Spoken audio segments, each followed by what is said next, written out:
plateforme réglementaire du coup, qui est mise en place pour permettre de suivre l'application des exigences du décret tertiaire.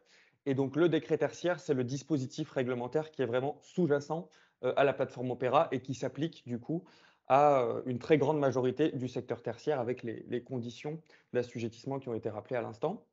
Et donc il y a trois principales visées pour cette plateforme Opera.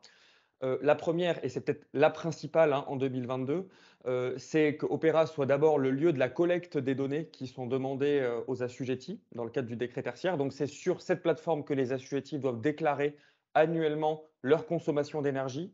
Ils pourront, s'ils le souhaitent, ensuite déclarer, déposer des dossiers techniques de modulation des objectifs, etc. Donc ça, c'est la première visée, collecter les données qui sont demandées. La deuxième visée, c'est Opera est également le lieu de la vérification de l'atteinte des objectifs réglementaires. Vérification à plusieurs niveaux. D'une part, Opera générera pour chaque assujetti annuellement, sur la base des déclarations, une attestation annuelle de conformité qui permettra à chaque assujetti de se situer par rapport à l'atteinte de ces objectifs. Je rappelle qu'il y a trois objectifs, un à l'échéance 2030, un à l'échéance 2040, un à l'échéance 2050. Et donc annuellement, cette attestation permettra de vous situer, situer les assujettis par rapport à l'atteinte des objectifs. Et enfin, Opera, dans le cadre de la vérification de l'atteinte des objectifs, Opera est également le support pour les agents de l'État qui sont en charge des contrôles pour effectuer les contrôles. Et après, la troisième visée, c'est le bloc de droite à l'écran d'Opera, c'est également d'être le lieu de la diffusion et de la valorisation de toutes les données qui sont collectées. Parce que c'est vrai que le point de départ de l'application du décret tertiaire, c'est vraiment le point de départ d'un gisement de données absolument unique sur le secteur tertiaire en France, sur ce que consomme le secteur tertiaire, que ce soit différents secteurs d'activité, donc l'automobile, mais les bâtiments d'enseignement, les bâtiments de santé, etc., les bâtiments de bureaux, les commerces. Et donc, l'idée, c'est que l'on puisse, Oui, à pardon. terme, ouais. L'idée, c'est que du coup, on puisse retrouver, en se connectant sur Opera, certaines grandes informations année après année du secteur tertiaire. Donc, quelle est la consommation du secteur tertiaire, différenciée selon les catégories d'activité, selon les types d'énergie, etc. Un avant-propos sur l'année 2022 qui est vraiment une année d'apprentissage, et ce à plusieurs titres. D'une part, c'est la première année de remontée de données sur Opera. Donc, on le verra dans le calendrier juste après pour celles et ceux qui ne sont pas au courant. Mais 2022 est la première année du coup où les assujettis doivent déclarer leurs fameuses données de consommation. Donc, c'est vraiment vu comme une année d'apprentissage parce que c'est la première année. Donc, les assujettis doivent s'acculturer au dispositif et aussi prendre en main la plateforme. C'est la première année de prise en main. C'est pour ça qu'il y a beaucoup de souplesse sur cette première année. Les contrôles seront effectués avec beaucoup de bienveillance et c'est pour ça aussi qu'il y a eu notamment une tolérance sur la première date jalon qui était au 30 septembre 2022. Il y a une tolérance qui est accordée jusqu'au 31 décembre et aussi avec toujours aussi un droit à l'erreur sur pouvoir corriger même après coup certaines données qui ont été renseignées si des contrôles mettent en évidence une anomalie dans le remplissage des données. L'année 2022, elle concerne les remontées de données de consommation des années 2021 et 2020 notamment.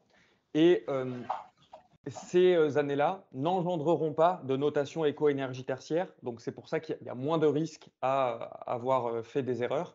Il y aura une attestation annuelle, mais il n'y aura pas de notation éco-énergie tertiaire pour tenir compte de cette première année, de l'année d'apprentissage. 2022, c'est vrai, il faut le reconnaître, c'est l'année la plus chargée en termes de saisie sur Opera, parce que c'est l'année où tout démarre. Quand on est assujetti, il faut à la fois s'inscrire, à la fois déclarer le patrimoine assujetti, déclarer plusieurs années de consommation. Donc c'est vrai que c'est une charge qui est très lourde cette année-là, il faut le reconnaître. Après, la bonne nouvelle, c'est que le travail qui est fait cette année-là, une bonne partie ne sera plus à faire. En phase de routine du dispositif, il n'y aura pas besoin de se réinscrire si on s'est déjà inscrit, il n'y aura pas besoin de redéclarer le patrimoine s'il n'a pas changé, il y aura simplement, entre guillemets, à effectuer la dernière déclaration de consommation qui est attendue. Et enfin, pour nous, ADEME, c'est une année aussi très importante parce que c'est une année où on peut tenir compte des premiers retours utilisateurs de la plateforme. C'est pour ça qu'on a mis vraiment le paquet et on continue à le mettre pour les prochains mois sur l'amélioration des fonctionnalités déclaratives. Donc voilà, notre priorité pour le moment, c'est vraiment de faire en sorte que les assujettis puissent déclarer dans les meilleures conditions possibles. Donc on améliore un peu la plateforme en continu et on continuera de le faire dans les prochains mois. C'est vraiment nos priorités. Donc je le disais, quel est le calendrier? Donc on peut le voir en rouge là sur l'illustration aujourd'hui. Il y a une échéance au 30 septembre 2022 qui du coup est passée, qui était la date limite pour déclarer les consommations 2021, 2020, et la situation de référence, et par le biais d'un communiqué de presse, il a été annoncé qu'il y avait une tolérance, hein, sur ce délai, jusqu'au 31 décembre 2022 pour effectuer ces déclarations, et notamment qu'il allait y avoir une tolérance particulière pendant l'année 2023 sur la déclaration de la situation de référence, parce que cette situation de référence, elle est importante parce qu'elle conditionne le calcul de l'un des deux objectifs à atteindre. Donc c'est pour ça que même pendant l'année 2023, on pourra revenir sur sa déclaration de référence. Et donc pour faire simple, hein, tout ce qui était possible avant le 30 septembre 2022 reste possible au moins jusqu'au 31 décembre. Et pour avoir une idée, il n'y a pas les derniers chiffres, mais à mi-octobre, il y avait environ 350, plus de 350 millions de mètres carrés qui étaient déjà renseignés sur Opera. Ça donne un peu une idée du taux de remplissage. Donc c'était à mi-octobre, hein. Et évidemment, là, tout va très vite, hein. Chaque jour, il y a énormément de déclarations qui se font.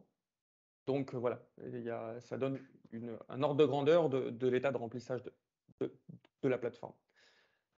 Les grands principes, bon, je passe s'il y a des questions, mais pour aller un peu vite et vraiment laisser la place aux questions. Quelques rappels sur quels sont les supports qui sont à votre disposition, en tout cas à la disposition des assujettis pour effectuer les déclarations. Nous, on a mis en ligne un guide utilisateur du coup au 1er janvier 2022. Alors, je précise de suite, hein, il n'y a pas la peine de lire le guide avant de venir sur Opera. On a essayé de concevoir Opera pour qu'elle soit au maximum autoportante, mais on sait qu'en cas de problème, si vous avez un problème, il y a de très fortes chances que le guide puisse être un élément utile pour vous débloquer. Il faut vraiment voir le guide un peu comme la notice d'un matériel que l'on achète. Souvent, on essaye d'abord d'utiliser le matériel et on sait si on a une question en cas d'erreur, si on n'arrive pas à l'utiliser, on peut lire uniquement la section du guide qui nous intéresse pour se débloquer. C'est un peu le même principe avec le guide utilisateur.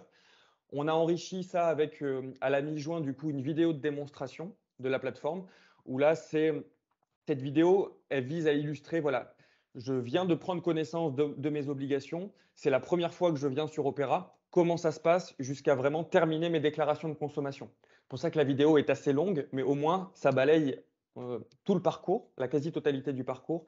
Donc voilà, on peut se servir de la vidéo, soit en allant juste à la section qui nous intéresse, soit vraiment à la regarder en intégralité si vraiment c'est la première fois qu'on vient sur Opera et on ne sait vraiment pas par où démarrer. Enfin, si les supports existants, que ce soit ces deux ressources ou d'autres, hein, la foire aux questions, ne permettent pas de répondre à vos questions, il y a toujours la possibilité de s'adresser à une assistance support selon que vos questions concernent les aspects réglementaires ou les fonctionnalités de la plateforme. Il y a deux adresses mail distinctes selon les cas. Et bien sûr, dans les prochaines semaines, on améliorera les guides, on actualisera le guide et la vidéo, et on enrichira quand il y aura des opérations particulières à faire sur Opera. On mettra vraiment des supports dédiés pour illustrer notamment les déclarations suivantes dans les quelques configurations types qu'on a pu identifier. Donc je rappelle qu'il y a deux moyens pour les assujettis pour faire les déclarations en 2022.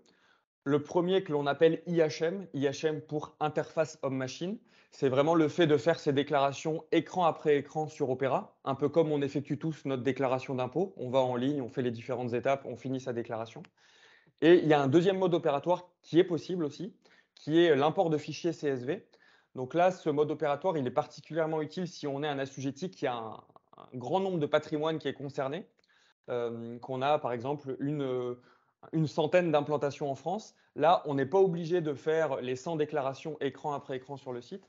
On peut compiler ces déclarations dans un tableur et importer ce tableur pour venir importer l'ensemble de ces déclarations d'un coup.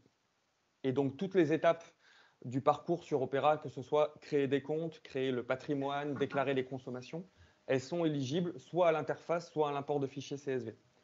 Et notre objectif, c'est pour les déclarations suivantes d'offrir un troisième mode opératoire qui sera un interfaçage direct par le biais d'une API.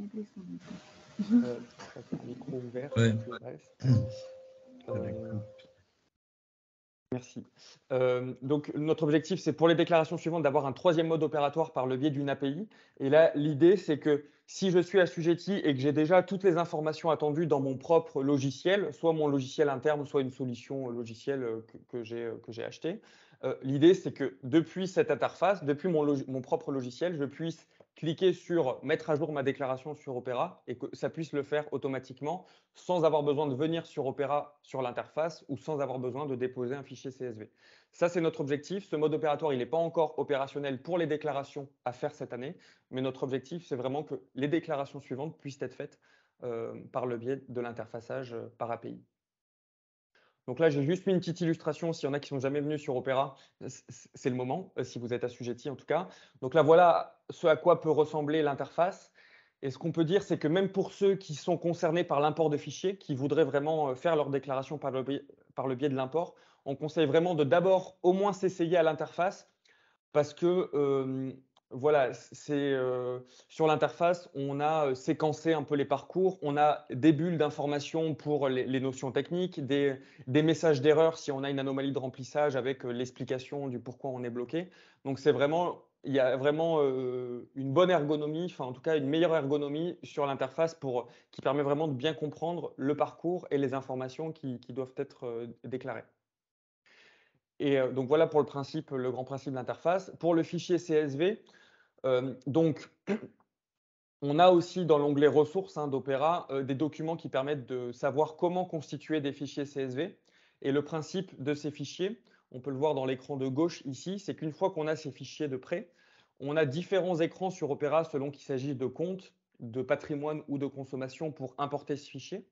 Et ensuite, soit tout se passe bien, le remplissage est conforme, et dans ce cas, toutes les déclarations sont importées. J'ai envie de dire, il n'y a pas de problème. Soit il y a au moins une ligne que l'on n'arrive pas à interpréter. Ça veut dire probablement qu'il y a une erreur dans le remplissage des données. Dans ce cas-là, on vous propose un fichier de rejet qui vous permet de reconsulter le fichier que vous avez déposé avec ajout de messages, de motifs de rejet pour vous dire, typiquement l'exemple, c'est si dans une cellule, on attend un mois de l'année, donc on attend une valeur entre 1 et 12 par exemple, et qu'un assujetti remplit dans cette cellule-là 125 kWh, nous, naturellement, on ne va pas pouvoir interpréter la donnée. Donc là, dans le fichier de rejet, vous pouvez retrouver, voilà, à telle cellule, on attend une valeur entre 1 et 12 et ce n'est pas ce qu'il y a de renseigné. Donc ça permet comme ça de comprendre les différentes erreurs de remplissage, de les corriger et de réimporter son fichier jusqu'à ce qu'il n'y ait plus aucune erreur. C'est ça le principe du dépôt de fichier CSV. Juste pour rappeler aussi qu'est-ce qui existe sur Opera. Donc on a différents onglets. On a l'onglet ressources. On peut retrouver beaucoup d'informations, beaucoup de documents qui vulgarisent certaines notions importantes du dispositif. Comment sont calculés les objectifs, qu'est-ce que l'assujettissement, comment savoir si je suis assujetti ou pas. C'est notamment dans cet onglet où on peut retrouver le lien vers le guide utilisateur dont je vous ai parlé, vers la vidéo de démonstration et vers plein d'autres ressources utiles, dont des ressources pour permettre de savoir quelles grandes actions pour effectuer des économies d'énergie dans les bâtiments tertiaires, parce que c'est ça la finalité du décret tertiaire. Donc il y a quelques documents comme ça qu'on peut retrouver. Et il y a aussi une foire aux questions qui est assez fournie. Et donc, il y a de très fortes chances que si vous vous posez une question, que ce soit sur la plateforme Opera ou sur les textes réglementaires, vous invite vraiment à d'abord consulter la foire aux questions. Alors, elle est assez fournie, donc peut-être faire un CTRL F avec un terme emblématique de votre question, un mot-clé, et ça va vous permettre de voir quelles sont les questions qui parlent de ce sujet. Et il y a de très fortes chances, soit qu'il y ait la réponse déjà à votre question, parce qu'il y a beaucoup de questions qui sont traitées dans la FAQ, soit qu'il y ait au moins des éléments de réponse qui peuvent permettre déjà de vous aiguiller. Ensuite, je propose de désamorcer quelques questions fréquentes, mais l'idée, c'est que si elles se reposent, on pourra bien sûr y revenir dans la phase questions-réponses. Donc, dans les questions-réponses, c'est vrai que dans un patrimoine assujetti, qu'on appelle entité fonctionnelle, c'est le terme technique, donc EFA, on a aussi bien le propriétaire de cette entité fonctionnelle et l'exploitant, le preneur à bail ou exploitant, qui sont concernés par la remontée de données de consommation et à terme concernés par l'atteinte des objectifs. Donc en fait, les deux parties vraiment sont assujetties sur un local tertiaire. Et donc l'important, c'est que les déclarations soient faites et que les objectifs soient atteints. Et Opera est très souple et permet en fait à l'un ou l'autre, donc le propriétaire ou le preneur à bail, d'initier la déclaration de patrimoine. Comme ça, si l'une des deux parties ne veut jamais venir sur Opera, ne veut jamais remplir ses obligations, ça ne bloque pas l'autre pour faire sa part du travail. Donc le principe, c'est que l'un des deux prend la main sur la déclaration de patrimoine. renseigne naturellement qui est l'autre partie. Donc si je suis preneur à bail, je dois renseigner qui est le propriétaire. Si je suis propriétaire, je dois renseigner qui est le preneur à bail.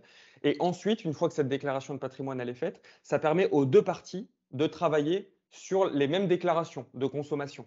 Donc une fois que ce travail il est fait, le propriétaire et le preneur à bail peuvent compléter tout ou une partie de la déclaration de consommation. Donc ça, c'est un des grands principes de comment les déclarations peuvent être faites. Si c'est, n'hésitez pas, s'il y a des questions sur ce sujet, on pourra y revenir. Ensuite, quelques dernières fonctionnalités, je passe vite, c'est peut-être un petit peu trop précis pour cette présentation, mais quelles sont les principales fonctionnalités qu'on a ajoutées en cours d'année? Donc là, maintenant, on a un historique des modifications dans l'étape de déclaration des consommations.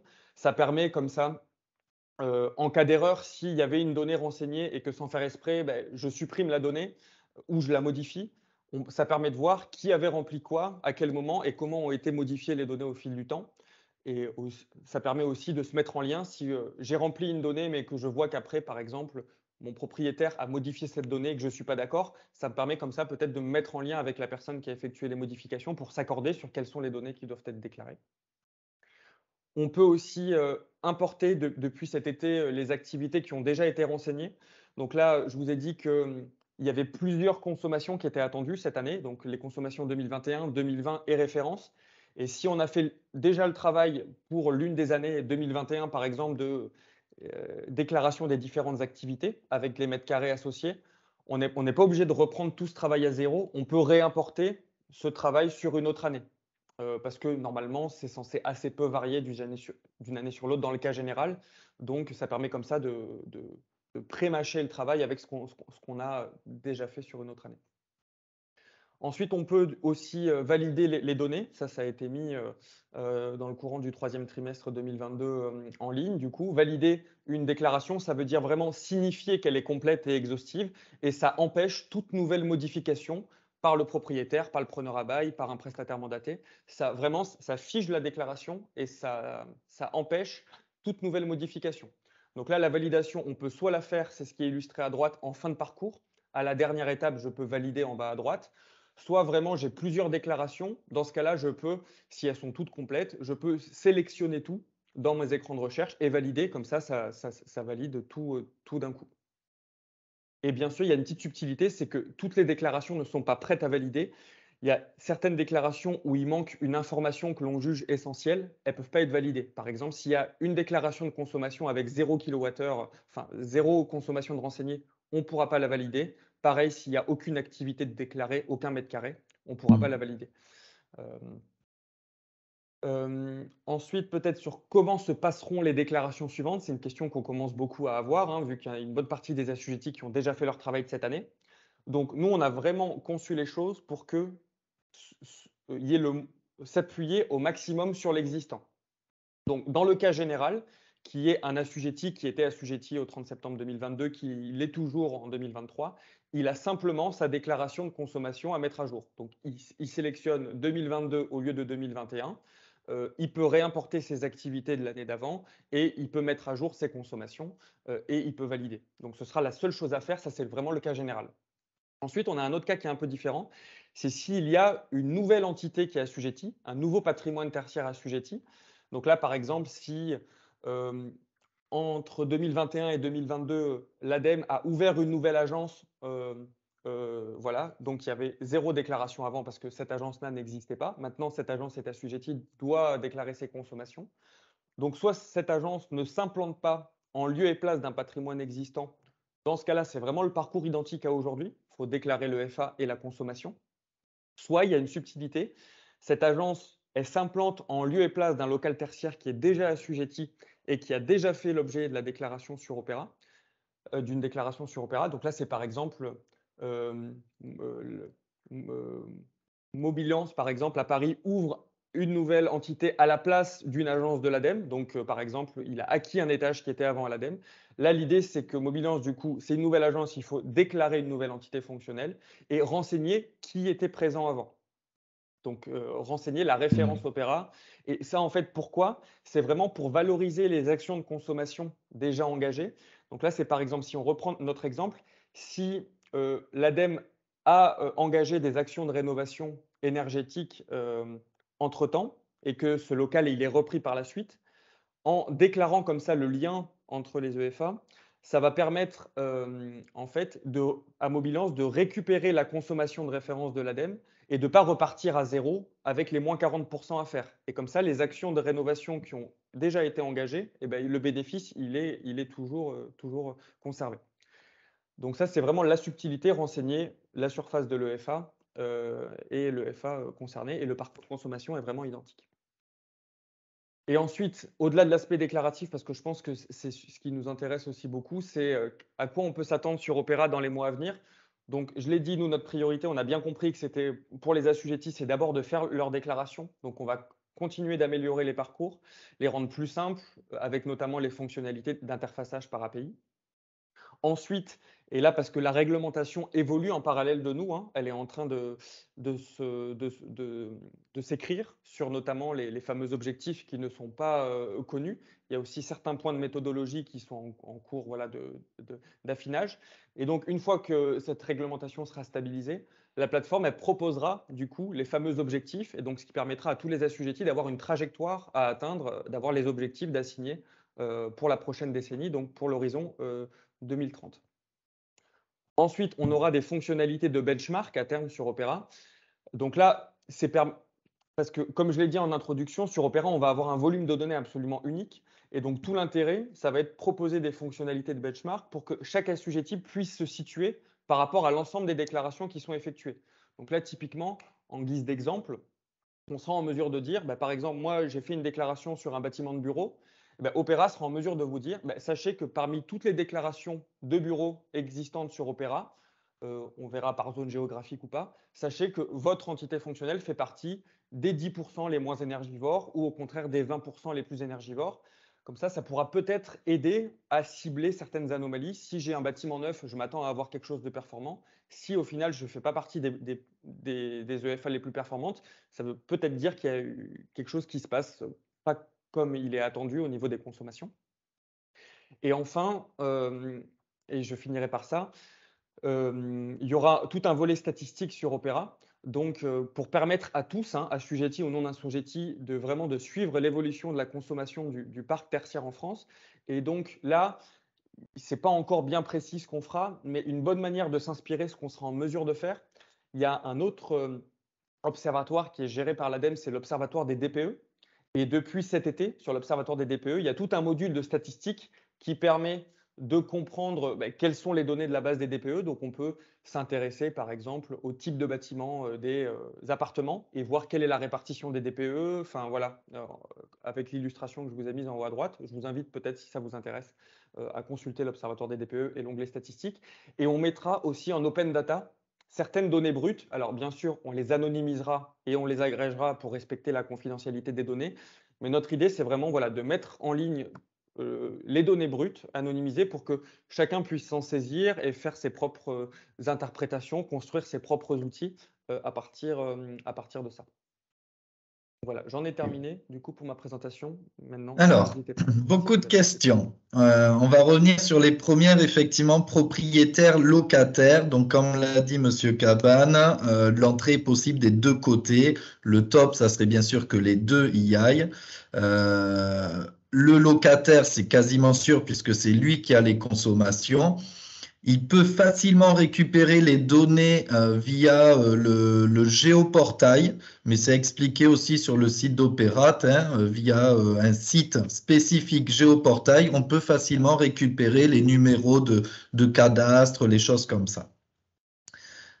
N'hésitez pas à me couper, Monsieur Cabane, si je dis des bêtises, hein. Non, c'est ça. Donc, la grande logique, c'est l'un des deux peut initier la déclaration. Et ensuite, pour la déclaration de consommation, il y a plusieurs options.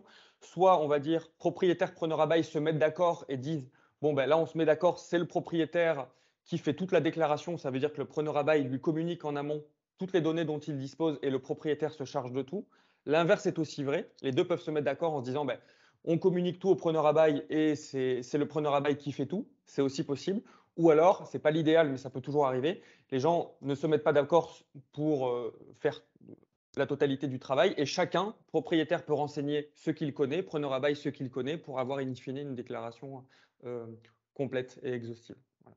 Du coup, ça emmène à une question, mais un peu plus juridique. Et sincèrement, là, on va devoir attendre d'avoir des jurisprudences. Et si le locataire ne veut pas du tout jouer le jeu, et ne va ni sur ni sur la plateforme et ne communique pas non plus sur ses factures d'énergie, comment ça se passe? Là, sincèrement, à moins que M. Cabane vous ayez déjà une réponse, mais Alors, en tout cas, pour le volet opéra, nous, justement, c'est aussi pour ça qu'on a conçu ce parcours très souple. C'est précisément pour ça. C'est si jamais il y a une des parties qui ne veut jamais jouer le jeu, qui ne veut, même si elle est contrainte, donc elle s'expose à des sanctions, jamais quand même venir sur opéra, l'autre partie peut effectuer la déclaration au maximum des informations qu'elle connaît.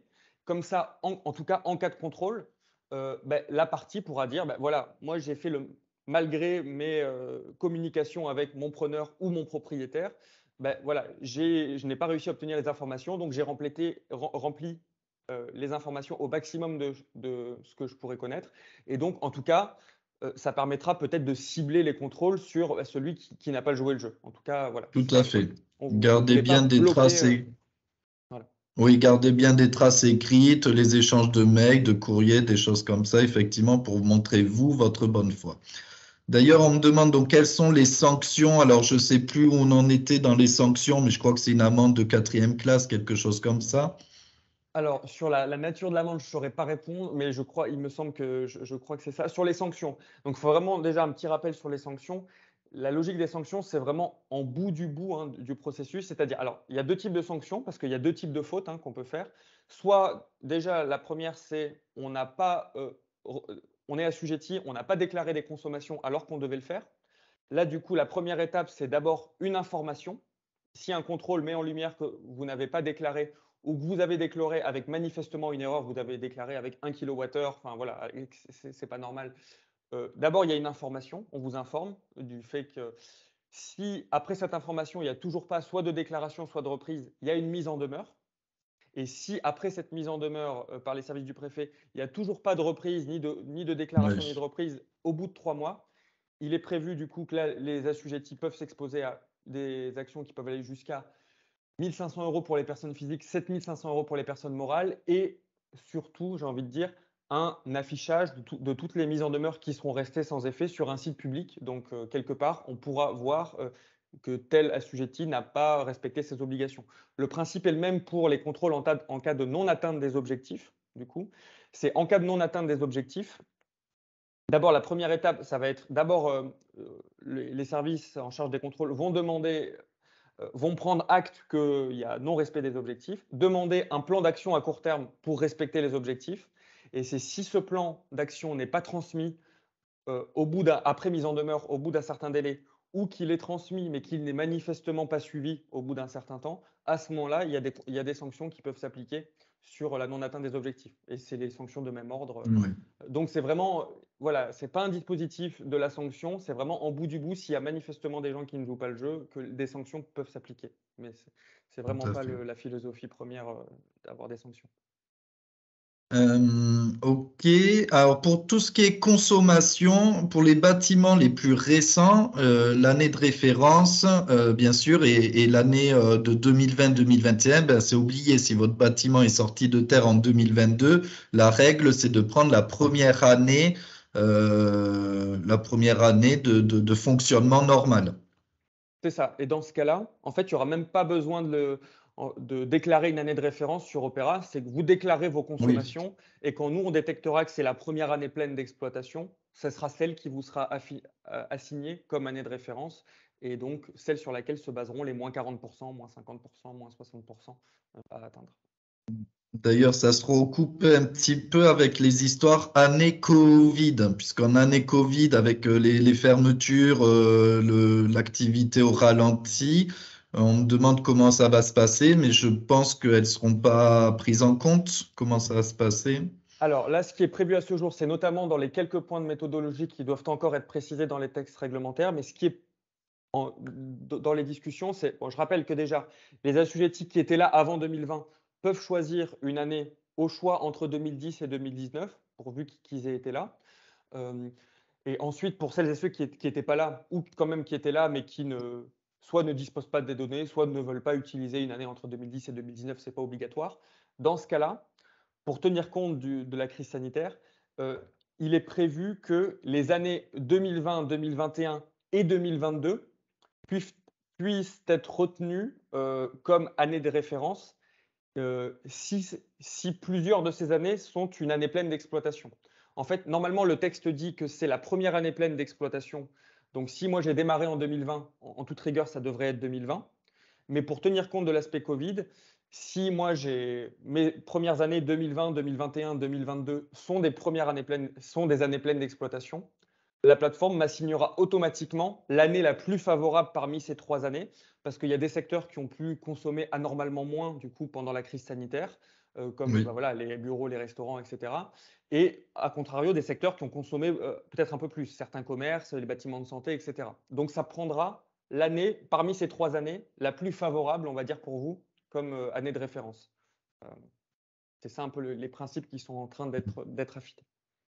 Une autre question, mais alors je n'ai pas bien saisi. Clara, si vous pouvez activer votre micro, la question est la suivante. Si pour la moitié des bâtiments, je suis propriétaire occupant et pour l'autre locataire sur un seul site, comment je fais? Je n'ai pas bien saisi. Est-ce que c'est deux entreprises différentes avec un numéro de ciré? Comme l'a dit Monsieur Caban, de toute façon, EFA, enfin l'entité fonctionnelle assujettie, c'est vraiment le numéro de ciré. Hein. Alors là, je n'ai pas bien. C'est une seule entreprise. C'est ça. Alors là, même si c'est une seule entreprise, du coup, toutes les implantations distinctes de cette entreprise doivent être déclarées. On ne peut pas faire, par exemple, je prends l'exemple de l'ADEME. L'ADEME, nous, on a une trentaine d'agences. On ne peut pas faire une seule déclaration de l'ADEME et concentrer l'ensemble des consommations. Il faut vraiment déclarer chacune des agences de l'ADEME avec chacune, normalement, un numéro de ciré qui lui est propre, du coup. Et du coup, il n'y a qu'un numéro de ciré général. Alors, normalement, ça, c'est pas possible. Si on a eu des échanges étroits avec l'INSEE, normalement, quand il y a une implantation physique, il y a forcément un ciré. Sinon, il y a possiblement une faute vis-à-vis des obligations administratives de renseignement. Donc là, bon, c'est pas dramatique. Vous pouvez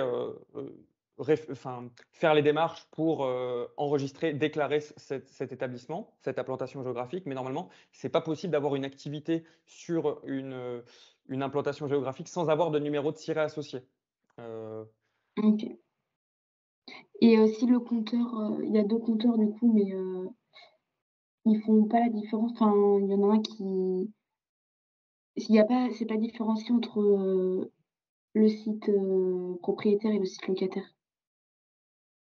Alors là, je ne sais pas si je comprends bien l'exemple. Moi, j'ai du mal aussi à comprendre que vous puissiez être propriétaire et locataire du même ciré. Enfin, là, c'est un peu particulier, là, ouais. En fait, on peut être propriétaire occupant. C'est pas des bâtiments, enfin, si, il y a des bâtiments.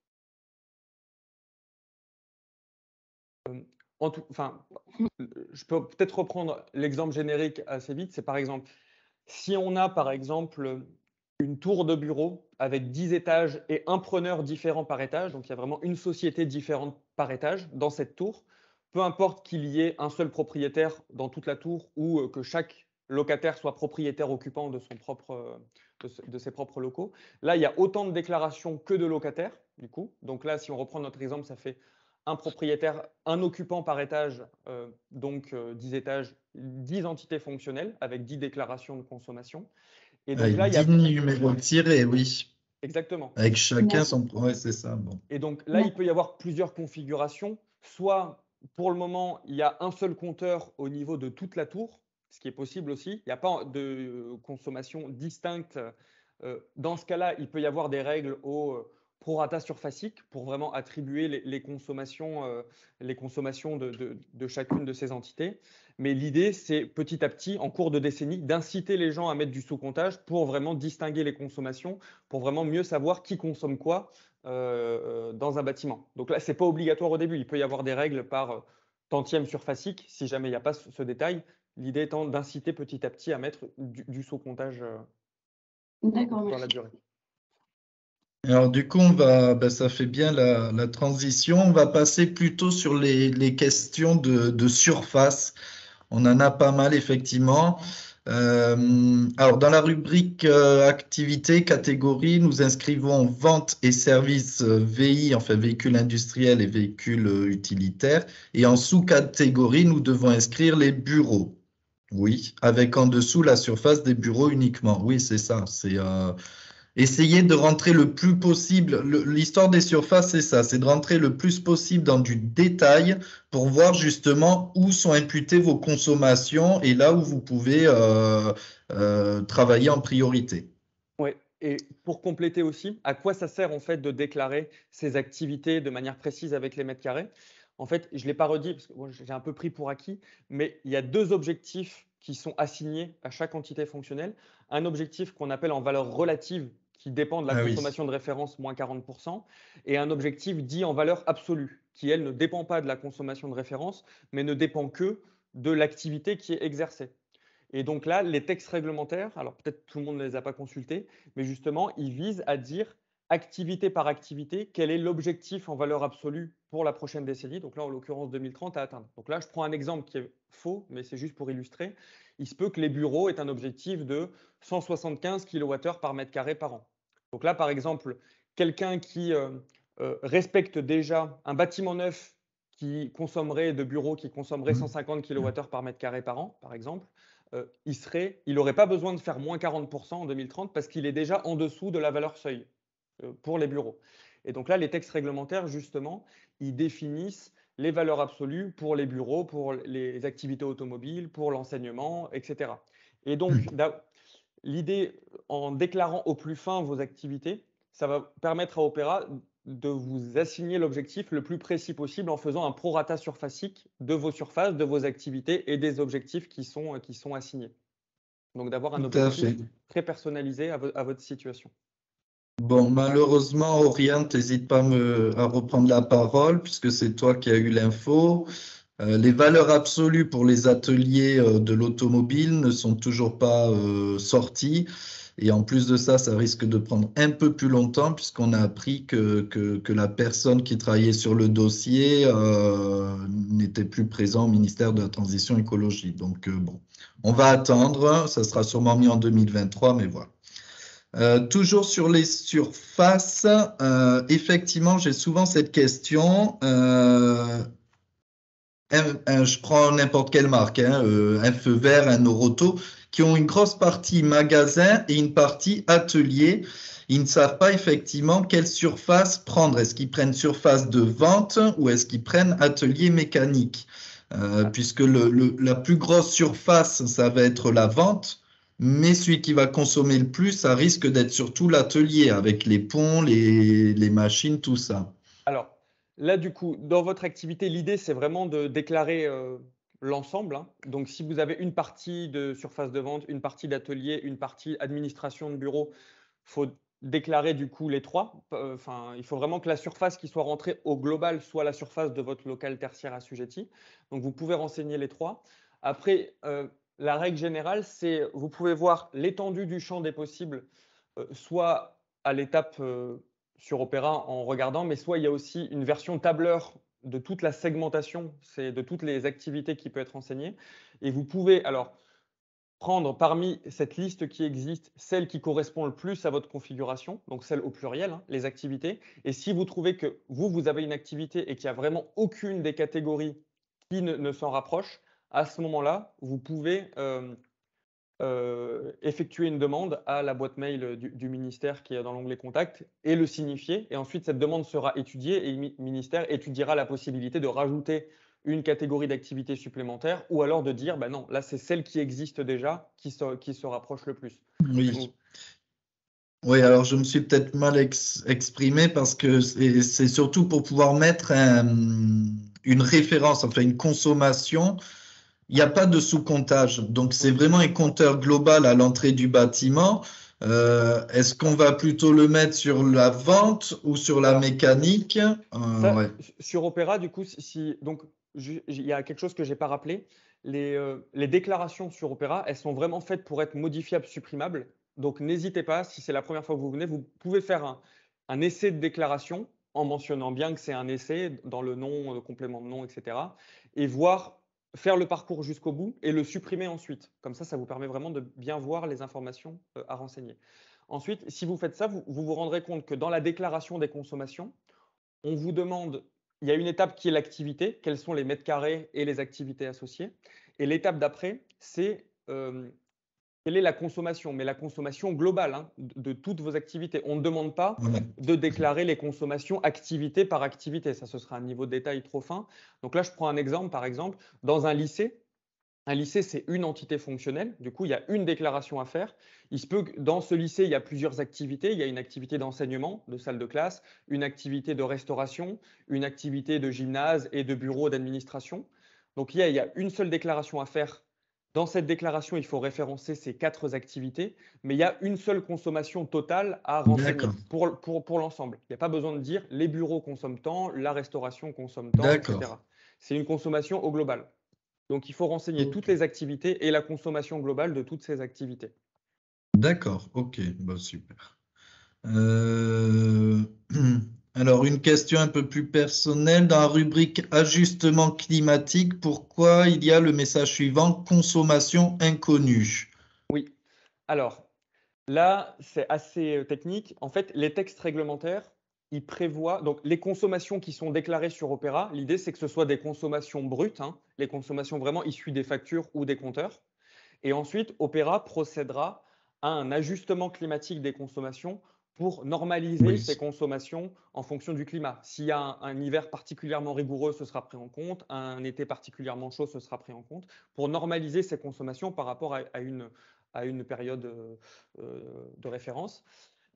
Et donc, les textes réglementaires, ils prévoient 2 méthodes d'ajustement climatique des consommations. Soit une méthode très précise si l'assujetti connaît ses consommations de chauffage et de refroidissement. Dans ce cas-là, il peut renseigner quelles sont ses consommations de chauffage et de refroidissement et l'ajustement se fait à partir de ces données-là. Donc, il est assez précis. Soit, il y en a beaucoup pour qui ce n'est pas le cas et c'est normal hein, aujourd'hui, les gens ne connaissent pas le détail des consommations de chauffage et de refroidissement.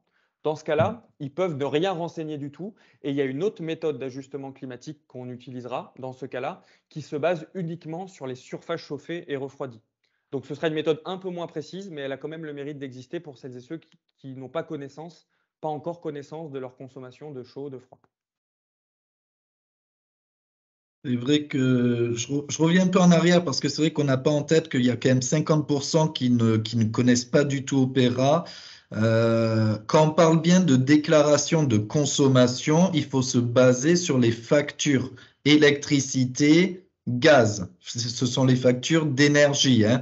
L'eau n'est pas pris en compte. Les bornes électriques aussi, d'ailleurs, on pourra les sortir si vous avez bien sûr mis un sous-comptage. Et réciproquement, on m'a aussi posé la question sur les bouteilles de gaz que vous achetez individuellement. Avec la facture, il faut en tenir compte, si je ne dis pas de bêtises. C'est ça. En fait, c'est vraiment les consommations d'énergie hein, du bâtiment. Donc, peu importe le type d'énergie utilisée, vous avez à l'étape en question sur Opera une liste hein, qui vient des textes réglementaires.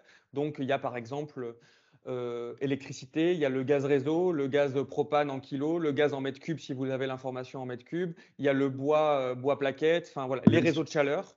Donc, vous avez cette liste que vous pouvez compléter. Si jamais vous utilisez un type d'énergie qui n'est pas présent dans la liste, là c'est pareil, vous pouvez renseigner au moins les consommations d'énergie que vous connaissez, que vous pouvez remplir, et le signaler du coup au ministère avec la boîte mail, et le ministère étudiera l'opportunité d'ajouter un nouveau type d'énergie. Mais bon, la liste est déjà assez fournie, ça devrait couvrir une grande majorité de cas déjà. Oui, vous faites bien de préciser, énergie bâtiment. Donc la cabine de peinture, le poste à souder, on n'en tient pas compte. Si, c'est toutes les consommations, merci. y compris le process. J'espérais. Le décret tertiaire, c'est vraiment toutes les consommations du coup qui sont prises en compte.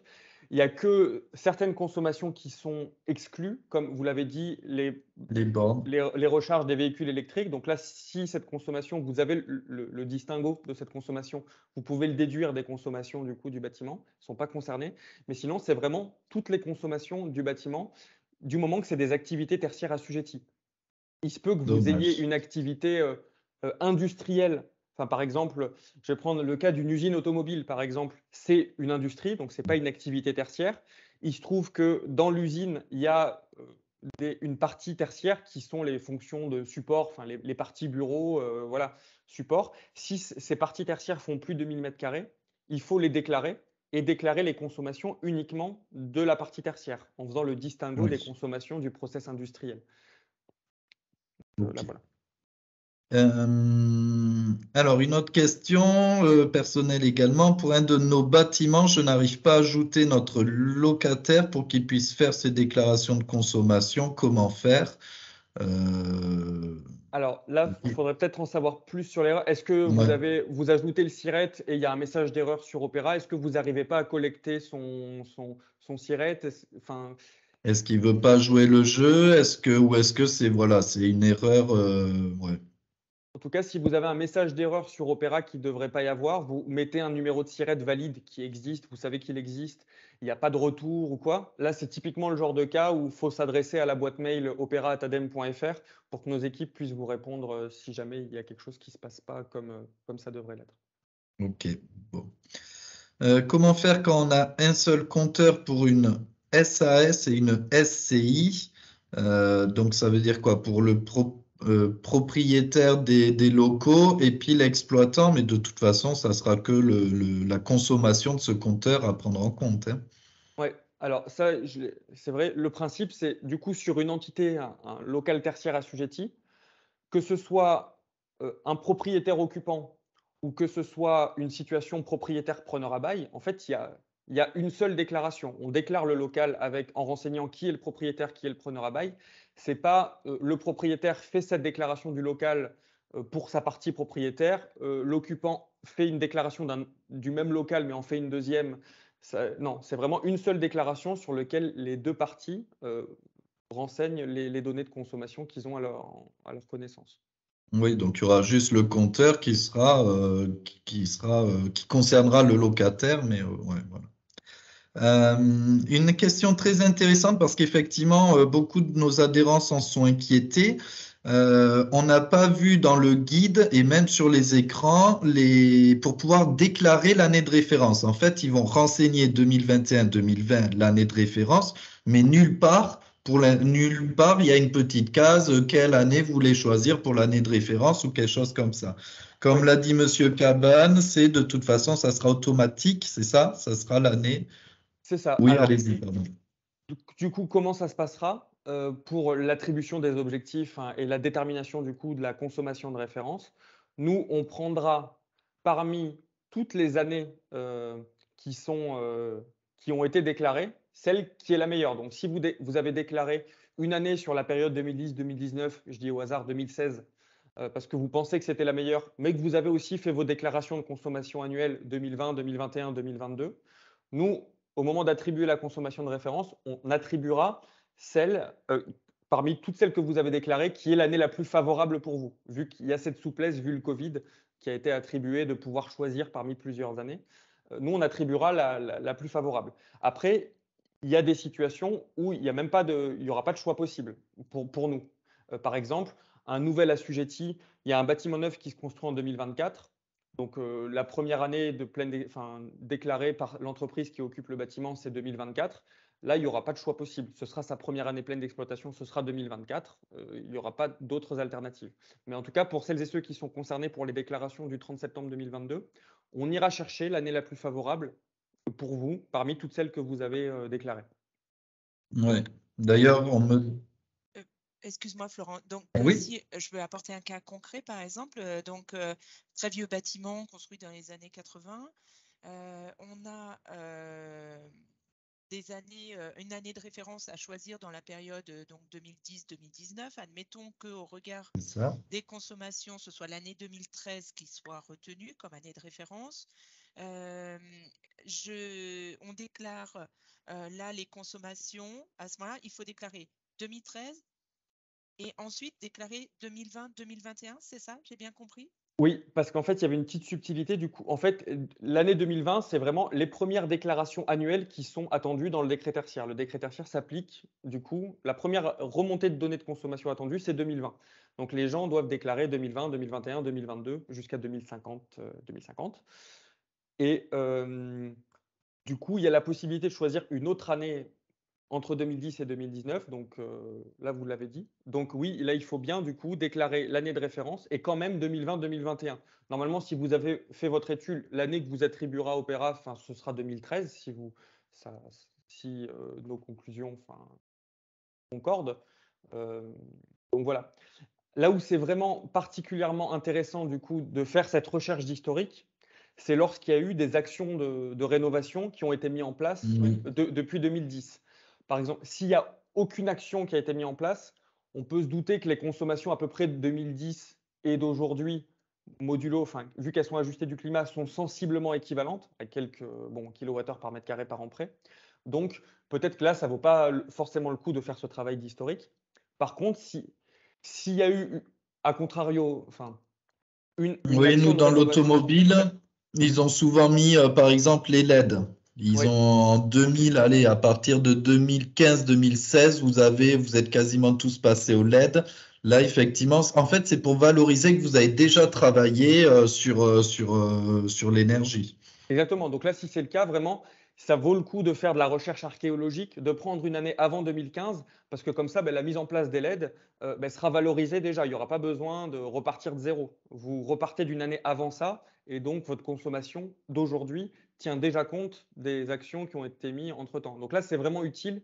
S'il y a eu des actions comme ça, changement d'une chaudière, amélioration de la performance énergétique de l'enveloppe, etc., c'est vraiment utile de faire de la recherche archéologique et de prendre une année avant la mise en place de ces actions-là. C'est typiquement l'exemple que je citais avec l'année 2013, qui est la dernière année avant un changement de chaudière et l'installation d'un thermostat, du coup, qui permettait de diminuer énormément les consommations, notamment la nuit, des bureaux dans l'entité concernée. Et on est bien d'accord, donc sur le site Opérat, la déclaration de consommation 2021 va être faite. Ensuite, on remonte 2020, mais je n'ai pas à faire 2019, 2018. Non. Et voilà. On précise que ça va être l'année 2013 qu'on déclare. Du coup. Exactement. Ça en fait, voilà, c'est un peu ça la logique. Aujourd'hui, il y a jusqu'à 3 déclarations qui sont attendues, donc 2021, 2020 et référence.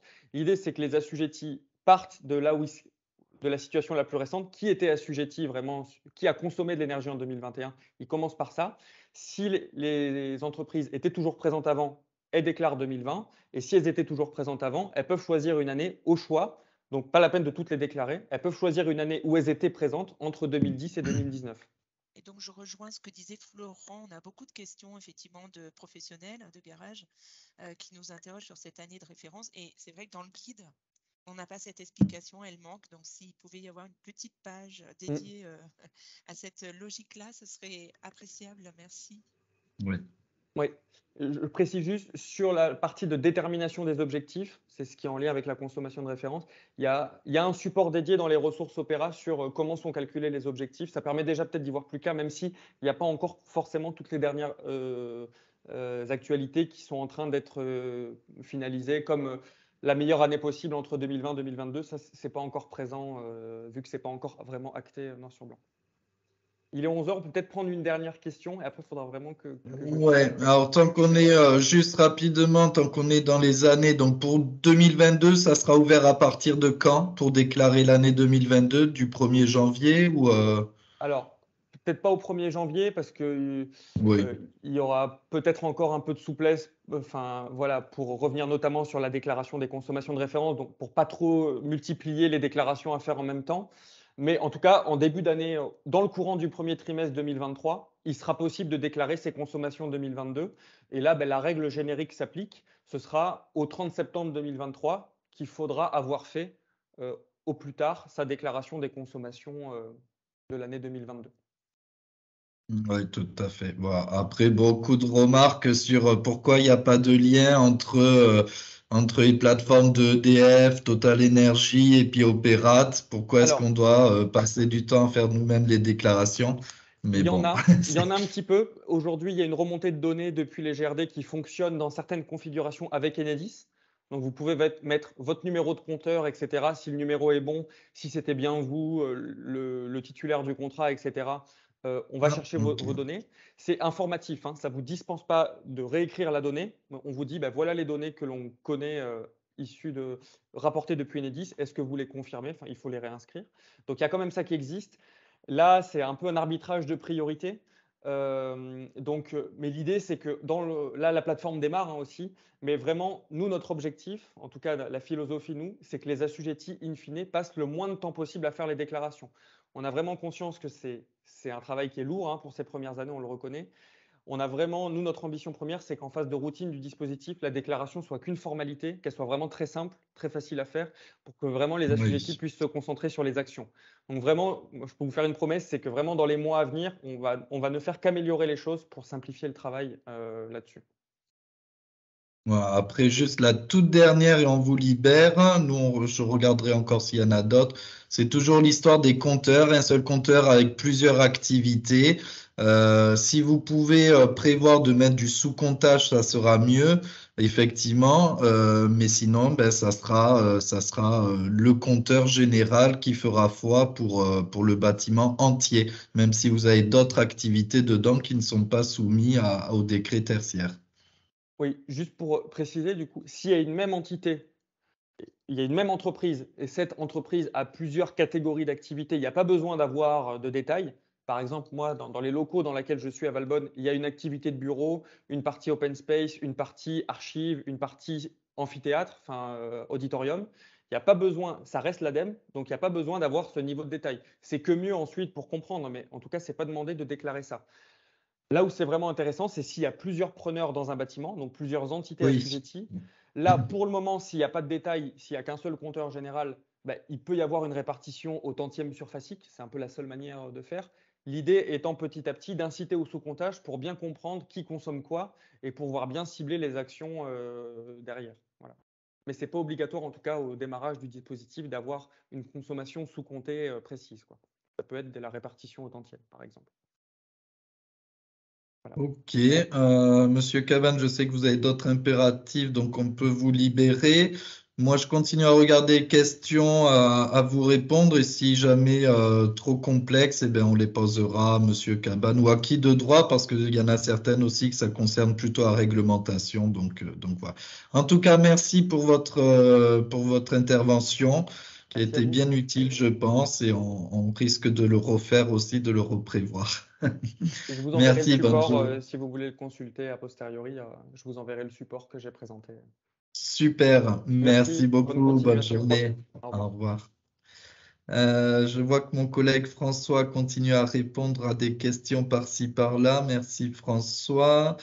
Bonjour, si j'ai plusieurs déclarations pour plusieurs sociétés, est-ce que je ne peux avoir qu'une seule connexion opérateur? Non, c'est possible d'avoir votre profil qui gère plusieurs déclarations.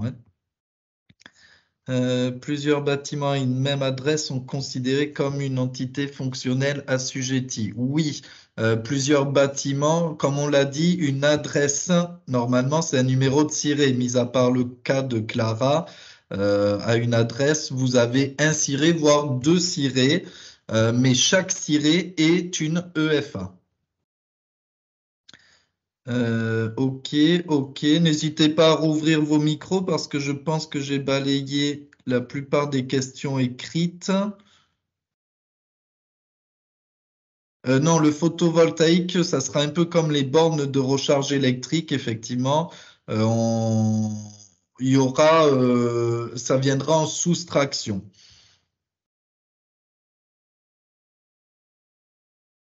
Je vois qu'il y a des mains levées. N'hésitez pas à ouvrir vos micros. Normalement, vous avez accès à vos micros. Oui, bonjour.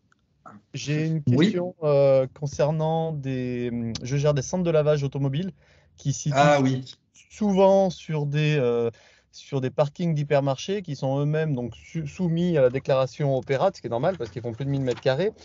Ma question est la suivante. Nous, on a peu de surface couverte Et oui. Quand elle est pas énergiquement isolée, parce que c'est souvent des aires où les voitures viennent se laver. C'est du coup, nous, on a des fortes consommations d'énergie. Quelle surface on prend en compte? Est-ce qu'on prend une surface qui est la surface de l'ensemble du centre de lavage? C'est vrai qu'on a beaucoup de mal à appréhender la question. Oui, oui, c'est vrai que il faut que je remonte la question à votre branche station lavage. C'est vrai que je l'avais en tête puisqu'on m'a posé la même question il y a 2-3 semaines et je voulais profiter de la visio et j'ai oublié. Pour votre bâtiment de 4 mètres carrés, enfin votre petit local, effectivement, comment faire pour en gros être dérogé? Parce que même pour le plan d'action sur un petit bâtiment de 4 mètres carrés, il n'y aura pas grand-chose à faire. Et il faut qu'on travaille avec votre branche, effectivement, pour aller voir auprès du ministère et voir ce cas précis. En complément de ce que vient de dire Florent, le but du décret tertiaire est de réduire considérablement les consommations d'énergie, moins 30, moins 40, moins 50%. Ce qui fait que si vous avez un petit bâtiment dans une grosse structure, on va peut-être pas commencer par faire des actions sur votre petit bâtiment. Je pense que le supermarché ou enfin, l'autre bâtiment qui est à côté de vous sera plutôt la cible du décret tertiaire, effectivement. Voilà.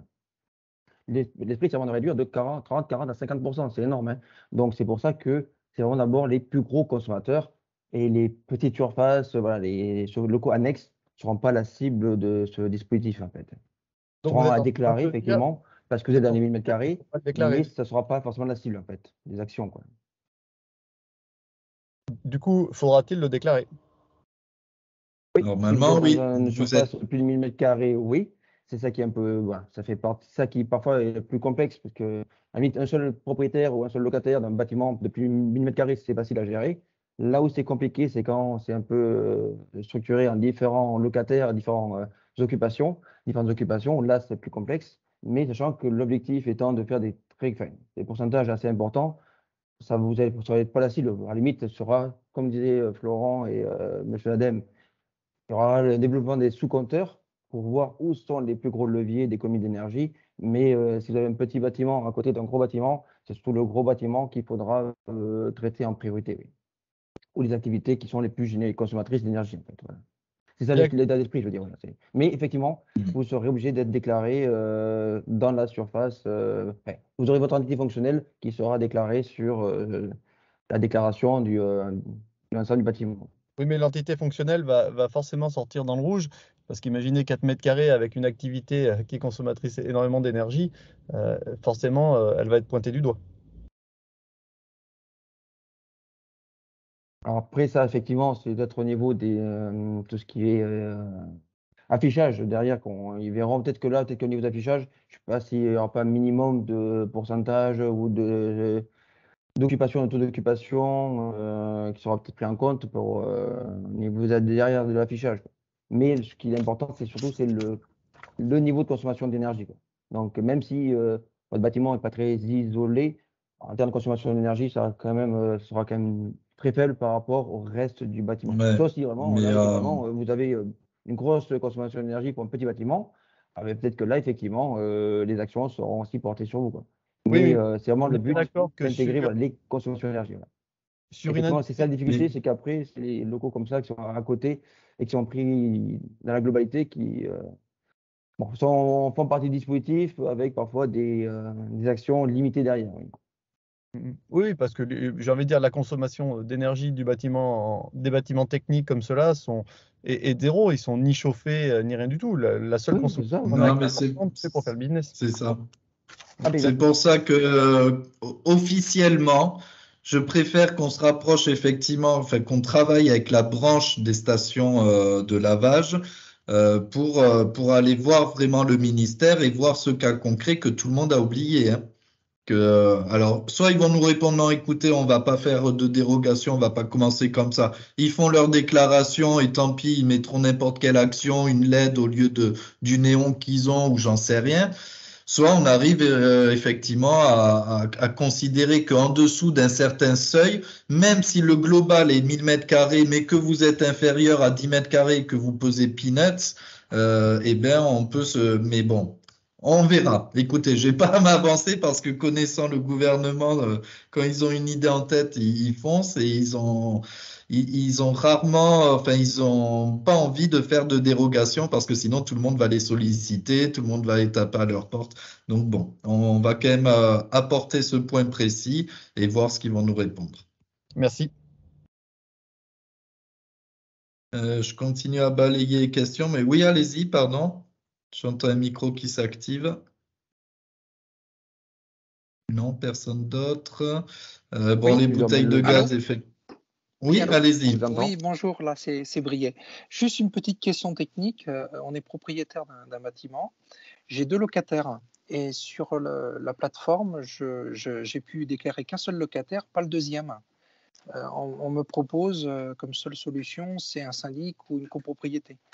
On ne peut pas avoir plusieurs locataires sur un même bâtiment. Il faut que ce soit le locataire qui se déclare. Ah, c'est le locataire qui doit se rattacher à votre bien. D'accord, parce que je voulais leur mâcher un petit peu le travail. J'ai pu en déclarer un, mais pas un deuxième. Mais normalement, vous pouvez dire que vous avez un grand bâtiment avec autant de locataires et autant de numéros de ciré. Hein. Non, on peut en choisir qu'un. Ouais. Sur le site, on peut en choisir qu'un. D'accord, je le note, je le remonterai à Monsieur Cabane. Donc, propriétaire, possibilité de choisir qu'un seul locataire. Ok. Autrement, c'est un syndic. Voilà. Bon, merci de votre retour. Merci. Il est quart. Bon, après, vous savez qu'au quotidien, de toute façon, Mobiliance est là.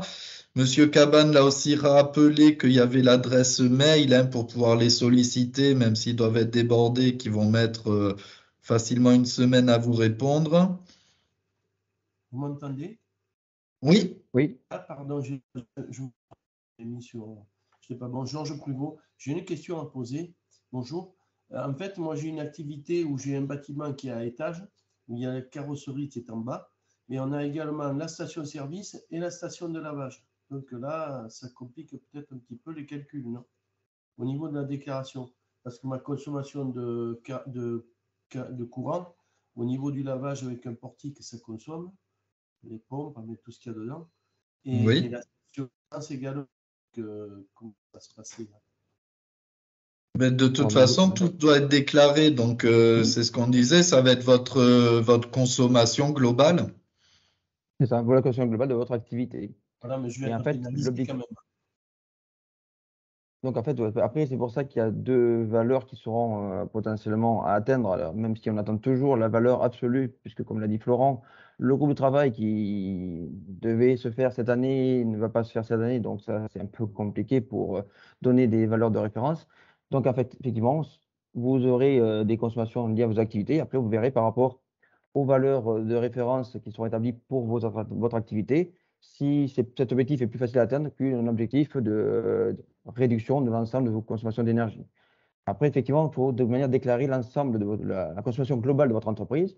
Et après, ce qui va peut-être être amené à faire, soit parce qu'on a plusieurs locataires, soit parce qu'on a plusieurs activités et qui peuvent consommer avoir différentes consommations d'énergie, c'est peut-être le développement ce qu'on appelle les sous-compteurs, pour voir effectivement là où on pourra, si on peut, faire des économies d'énergie. Et comme en plus, ça a expliqué, ça c'était une bonne chose, la personne à l'ADEME, c'est qu'on va pouvoir aussi avoir des retours par rapport aux autres entreprises qui ont la même activité, pouvoir où on se situe. Ça, je pense que c'est une bonne chose. Comme ça permet effectivement, si vous voyez que vous êtes dans le même pourcentage, la même consommation que vos collègues qui ont du lavage et des stations-service, vous direz que vous serez un petit peu limité en termes d'action d'économie d'énergie. Par contre, si vous voyez que vous êtes à la fourchette haute, on pourra le but, c'est peut-être voir ce qu'on était évoqué, le benchmarking, en fait, c'est un mot anglais pour dire retour d'expérience. Donc, voir s'il y a des retours d'expérience sur d'autres entreprises sur lesquelles vous pourrez vous inspirer pour justement baisser vos consommations d'énergie. Mais dans un premier temps, c'est vraiment la consommation globale de l'entreprise à déclarer. Et ensuite, c'est dans un deuxième temps, donc d'ici 2030, puis après 40, 50, ça sera de voir d'où je pars, où est-ce que je dois arriver, et ensuite, qu'est-ce que je peux faire dans mon entreprise en fonction des activités que j'ai, et éventuellement de mettre en place des sous-compteurs ou autres pour y arriver. Au moins déjà connaître les endroits les plus énergivores et derrière définir un plan d'action. Bon, de toute façon, effectivement, ne faites pas l'autruche, c'est le mot d'ordre un petit peu du ministère. droit à l'erreur, droit de se tromper. Même il parlait, donc Monsieur Cabane disait qu'il y avait une tolérance jusqu'en fin 2022. Vous l'aurez bien compris, déjà, même le gouvernement lui-même doit aussi montrer l'exemple et ils sont loin d'être prêts. La plateforme Opérate est régulièrement remise à jour avec des nouvelles fonctionnalités ou des corrections, des bugs, des cas qu'on n'avait pas prévus, comme l'histoire des stations de lavage, des choses comme ça. Donc, c'est vraiment, on va essuyer les plâtres. Même en 2023, je suis prêt à parier que jusqu'en fin 2023, on va essuyer les plâtres. Mais voilà, jouez le jeu. Allez-y, inscrivez-vous, vous avez le guide, vous avez la vidéo, vous avez Mobiliance pour aussi pouvoir faire le lien, avec l'ADEME ou vous répondre directement. Mais il faut y aller. Voilà. Bon, en tout cas, merci. Merci à tous pour votre participation. On va vous libérer. Il y aura le replay sur le site de Mobiliance. Il y aura la présentation de Monsieur Cabane également. Et puis on est là au quotidien à votre écoute et votre service. Et puis pour faire monter des questions, voilà, auprès de l'ADEME, s'il y a des questions qui se répètent, pour qu'ils puissent y répondre. Oui. Merci à tous. Merci, bonne journée. Merci, bonne journée, au revoir.